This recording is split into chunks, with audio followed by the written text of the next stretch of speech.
Questão 52. Seja f de x igual a função maior inteiro de cosseno de x com x variando de menos π a π. No item A, esboce o gráfico de f. Então está aqui a situação do nosso problema. Ó. Tem a função f de x igual a cosseno de x com x variando de menos π até π. Tá? E está pedindo para a gente esboçar o gráfico de f. Para esboçar o gráfico de f, eu vou usar aqui o gráfico da função cosseno de x. Esse aqui é o gráfico da função cosseno de x no intervalo de menos π a π.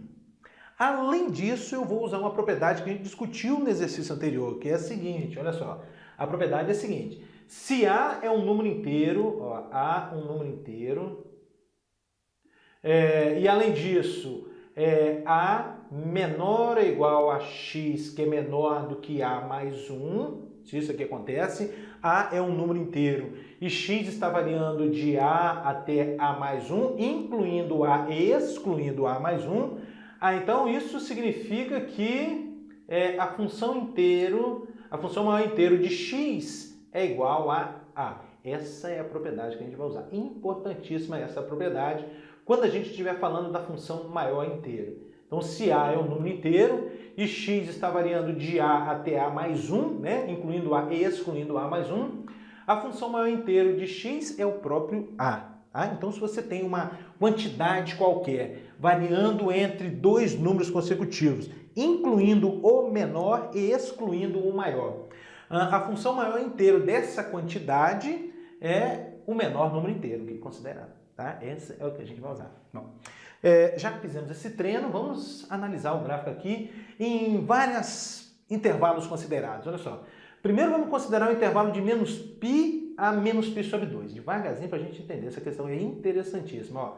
Menos π menor ou igual a x, que é menor a do que menos π sobre 2. Ó. Menos π menor ou igual a x, que é menor a menos do que menos π sobre 2. Apenas esse intervalinho aqui. Ó. Nesse intervalo considerado, a função cosseno está variando de menos 1 a 0. Isso significa que a função cosseno está variando de menos 1 a 0. Então, menos 1 menor ou igual a cosseno de x, que é menor do que 0. Observe, por que tem menor ou igual aqui, menos 1 menor ou igual? Porque eu estou considerando menos π. Tá? Agora, por que não tem igual a 0? Porque o menos π sobre 2 não está sendo considerado. Ó. Tá vendo? E o cosseno de menos π sobre 2 que é o 0. Tá? Então, agora a gente olha para essa propriedade. Olha só o que está acontecendo. Essa quantidade aqui, que é o cosseno de x, está variando entre dois números inteiros consecutivos, entre menos 1 e 0, incluindo menos 1 e excluindo o 0. Nós estamos nessa situação. Qual é a função maior inteira de cosseno de x? É o menos 1, tá? De acordo com essa propriedade. Ó, aqui nessa propriedade, quem está fazendo papel de A é o menos 1. Quem é o meu x aqui é o cosseno de x. Tá? Então, isso significa que a função maior inteira de cosseno de x é igual a menos 1. Olha só que beleza. Então, a função f de x igual a função maior inteira de cosseno de x é igual a menos 1 no intervalo de menos π a menos π sobre 2. Então, já vamos começar a desenhar o gráfico? Tá? Então, aqui vai estar o menos π, vamos botar aqui o menos π, e aqui assim, mais ou menos, o menos π sobre 2. Nesse intervalo, a função vale menos 1.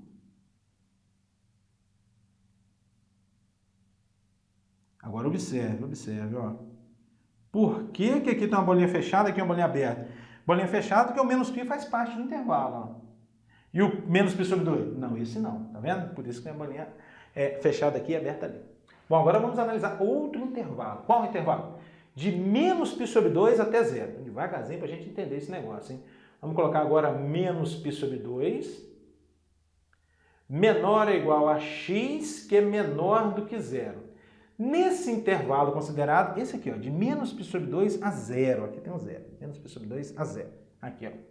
O cosseno de x vai variar de quanto a quanto? De 0 até 1. Olha, o cosseno de x varia de 0 a 1. Então, 0 menor ou igual a cosseno de x, que é menor do que 1. Olha, inclui o 0 porque a gente está considerando aqui o menos π sobre 2, tá vendo? E o cosseno de menos π sobre 2 é 0. Mas a gente está excluindo 0, tá vendo aqui, ó? O x não é zero, então o cosseno de zero não vai ser 1. Por isso que tem aqui menor do que 1. Pronto, agora a gente usa a propriedade aqui de cima, né? O cosseno de x está variando entre dois números consecutivos, incluindo o menor e excluindo o maior. Isso significa que a função maior inteiro de cosseno de x vai valer quanto? Vai valer zero. Estou usando a propriedade agora. Então, no intervalo de menos π sobre 2 a zero, a função é constante e vale zero, né? Então, de menos π sobre 2 a zero. Então, você coloca uma bolinha fechada aqui e vem, ó. Muito bacana essa questão, né? Aqui você vai deixar uma bolinha aberta. Por que a bolinha aberta? Porque o x considerado é menor que zero. Que beleza, né? Muito bem. Bom, agora vamos considerar um intervalo de onde a onde? De 0 a π sobre 2. 0 menor ou igual a x, que é menor do que π sobre 2. 0 menor ou igual a x, que é menor que π sobre 2. Nesse intervalo, o que a gente observa nesse intervalo? Ó, de 0 a π sobre 2. Esse aqui, olha. O cosseno está variando de 0 a 1. Né? O cosseno está variando de 0 a 1. Então, 0 menor do que o cosseno de x, que é menor ou igual a 1. Olha, atenção nos detalhes. Por que o cosseno não é zero? Porque eu não estou considerando π sobre 2, tá vendo? Não estou considerando π sobre 2. Por isso que o cosseno não é zero. E por que ele é 1? Porque eu estou considerando zero aqui. Só que é o seguinte, esse intervalo, assim considerado, não é bom para o nosso exercício porque a gente foge do padrão da propriedade. A quantidade considerada tem que variar entre dois números consecutivos, inteiros consecutivos, incluindo o menor e excluindo o maior. É exatamente o contrário, né? Você tem que incluir o zero e excluir o 1. Então esse intervalo aqui não está bom. Vamos ajeitar esse intervalo aqui, ó. Vamos tirar o zero daqui e vamos incluir aqui, ó, o π sobre 2. Agora pensa nesse intervalo aqui, ó, nesse intervalo, excluindo o zero, então o cosseno não vai ser 1, tiro 1, e incluindo o π sobre 2, então o cosseno vai ser zero. Bom, então de acordo com a propriedade discutida, quanto é que vai dar a função maior inteiro de cosseno de x? Isso aqui vai dar zero. Bacana demais essa questão, né? Vai dar zero. Então tá.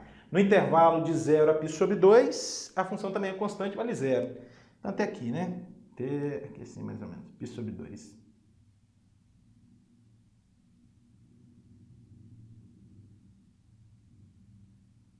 Mas conforme você está observando, a gente deixou o zero para trás, né? Mas aí é fácil a gente calcular a imagem de zero, né? Substitui aqui, ó, o x por zero. Vai ficar cosseno de zero. E o cosseno de zero é 1. Qual é o maior inteiro de 1? Maior inteiro do que 1. É o quê? É o próprio 1. Então aqui, ó, você marca 1. Ó, a imagem de zero é 1. Falta aqui intervalo agora de π sobre 2 até π. Tá? De π sobre 2 até π. Então vamos ver o que dá para a gente fazer aqui. Ó. π sobre 2 menor do que x, que é menor ou igual a π.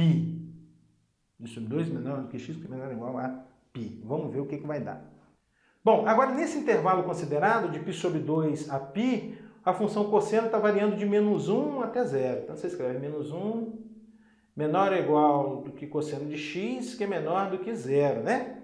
Por que a gente está considerando menos 1 aqui? Porque o π está no intervalo, né? E o cosseno de π dá menos 1. Por que a gente não está considerando 0? Porque o π sobre 2 não faz parte do intervalo. E o cosseno de π sobre 2 que é 0. Tá? Então, de acordo com a propriedade discutida, isso aqui é tal que a função maior inteiro de cosseno de x vai dar menos 1. Né? Vai dar menos 1. Então, a função é constante e vale menos 1 aqui no intervalo de π sobre 2 a π. Você vem aqui, ó, aqui. Vou colocar esse menos 1 aqui para baixo. Tá? Aqui não estamos considerando o π sobre 2, então a bolinha aberta aqui. E a bolinha fechada aqui. Pronto, esse é o item A.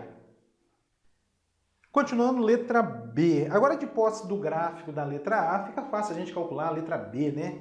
Olha só. B item 1. Qual é o limite de f de x quando x tende a zero? Então, vem aqui no gráfico da função f e verifica o comportamento da função quando x se aproxima de zero por valores menores do que zero e por valores maiores do que zero. O que a gente observa? A função se aproxima de zero. Tá? Então, aqui no item 1, o limite de f de x quando x tende a zero é zero. Item 2, limite de f de x quando x tende a π sobre 2 pela esquerda. Qual é o comportamento da função quando x se aproxima de π sobre 2 por valores menores do que π sobre 2? Nesse caso aqui, para valores menores que π sobre 2, a função é constante e vale zero. Então esse limite aqui também é zero. Agora, limite, item 3, limite de f de x quando x tende a π sobre 2 pela direita. Qual é o comportamento da função quando x se aproxima de π sobre 2 por valores maiores do que π sobre 2? Olha o que acontece com a função. Ela se aproxima de quem? Menos 1, melhor dizendo, ela é uma função constante igual a menos 1. Então, esse limite aqui é menos 1. Item 4, limite de f de x quando x tende a π sobre 2. Esse não existe, né? Igual a não existe, abusando aqui da notação. Por que não existe? Porque os limites laterais aqui, ó, existem, mas são diferentes. Para esse aqui existir, os laterais têm que existir e serem iguais. No item C, o que está dizendo aí, né?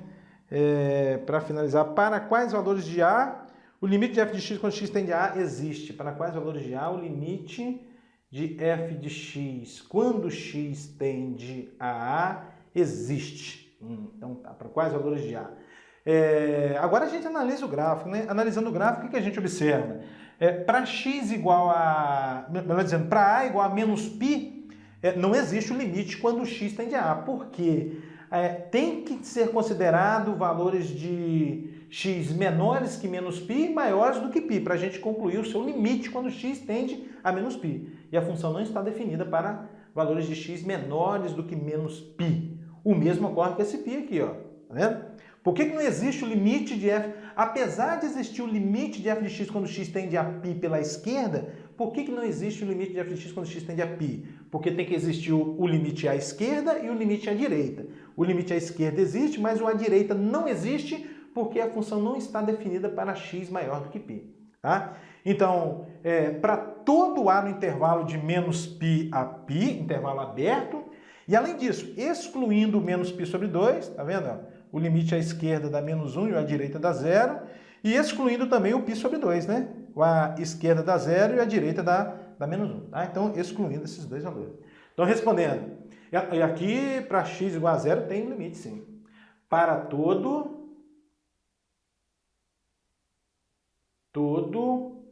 A no intervalo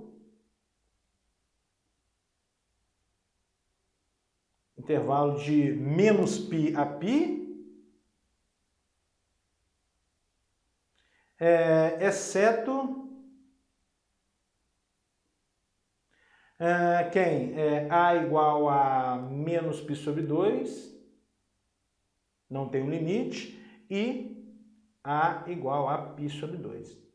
Questão de altíssimo nível.